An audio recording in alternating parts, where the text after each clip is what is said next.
Cek cek cek. Assalamualaikum warahmatullahi wabarakatuh.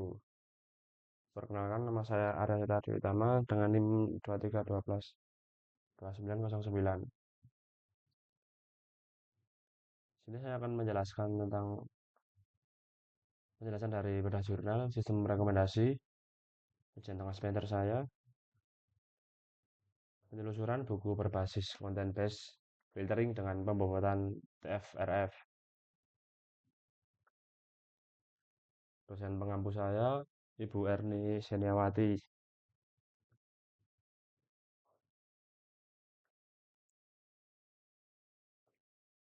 Latar belakang permasalahannya adalah pencarian buku pada perpustakaan digital seringkali masih menghasilkan temuan yang kurang relevan. Meskipun kata kunci yang dimasukkan pengguna memiliki keterkaitan langsung dengan dokumen yang diharapkan, hal ini terjadi karena sebagian besar sistem pencarian berbasis exact matching, di mana mesin hanya mencocokkan teks berdasarkan kesamaan kita secara literal dan tidak mampu menangkap kesamaan konteks.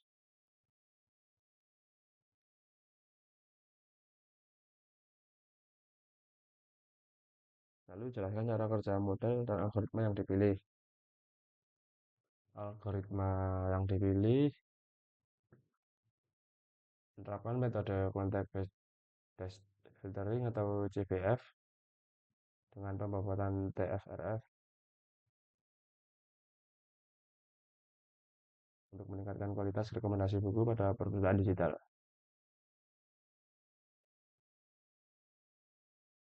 Yang nomor satu, pengumpulan dataset. Bertujuan ambil koleksi judul buku, data metadata bila ada, yang menjadi korpus sistem rekomendasi. Lalu yang kedua, processing NLP, folding, tokenizing, filtering, stemming. Bertujuan ubah teks bebas menjadi token yang konsisten dan informatif sehingga representasi vektor menjadi akurat. Tahap dan penjelasan rinci seperti ini. Nomor satu, folding, ubah semua huruf ke lowercase. Lalu nomor dua, remove punctuation atau hapus tanda baca. Ketika tokenizing, pecahkan lipat menjadi token atau kata bisa digunakan white space, splitting, atau tokenizer yang melakukan tanda baca kontraksi dengan benar. Nomor 4, filtering, hilangkan kata umum. Nomor 5, opsional. Nomor 6, stemming. Nomor 7, opsional.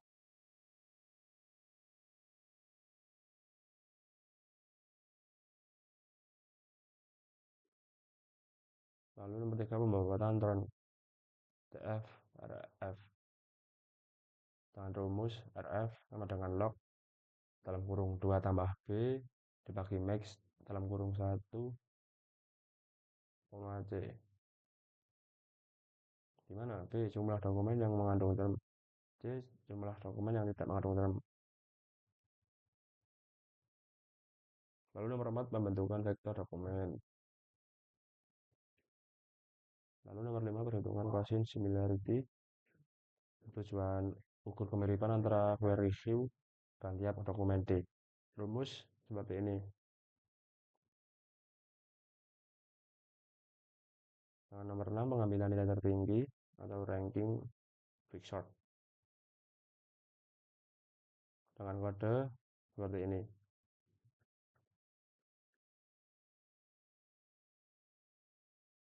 Lalu ada pembahasan dan visualisasi sistem.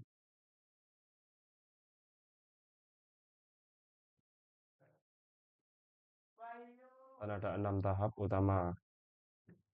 Nomor 1, pengumpulan dataset dengan kode seperti ini. Setelah dimuat, program otomatis memilih kolom teks paling relevan seperti description, summary, title, dan seterusnya. Jika ada title, plus transcription, keduanya digabung menjadi satu teks. Nomor 2, preprocessing plus NLP. 4 tahapan utama dilakukan: scaffolding, tokenizing, filtering, stemming, lalu ada pembobotan term df, rf.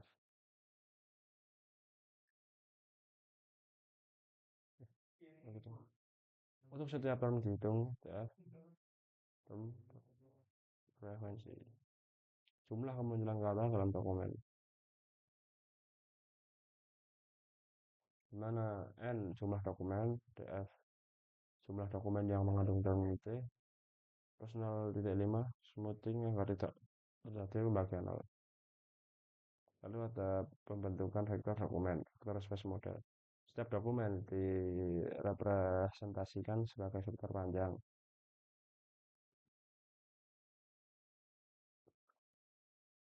Nomor 5, perhitungan Gaussian similarity.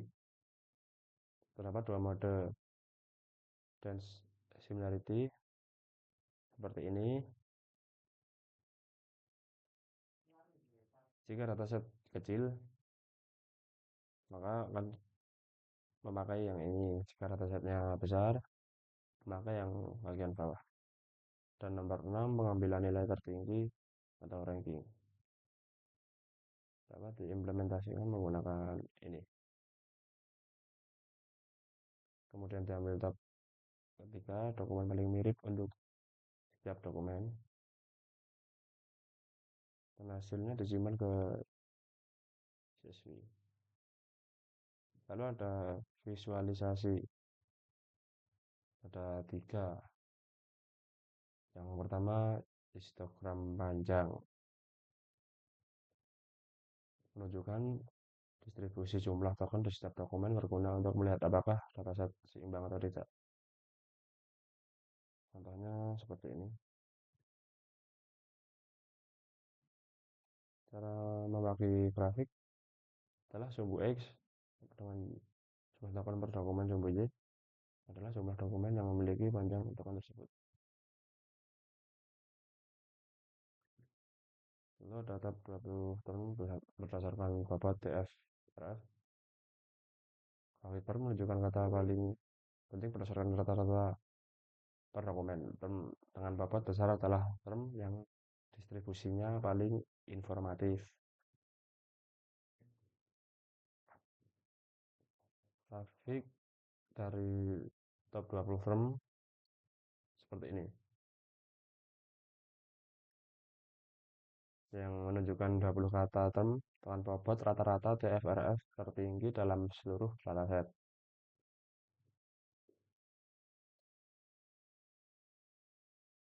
Hasilnya adalah ini 20 kata-kata. Artinya term ini adalah kata yang paling informatif di seluruh dataset. Yang ketiga ada Gaussian similarity map.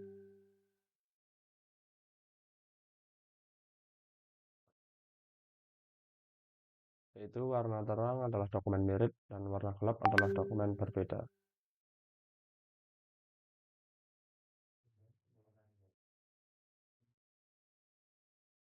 Ini adalah hasil dari grafik Gaussian similarity heatmap.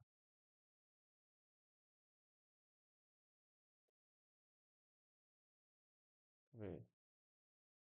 Dan perhitungan saya dari Google Colab adalah itu.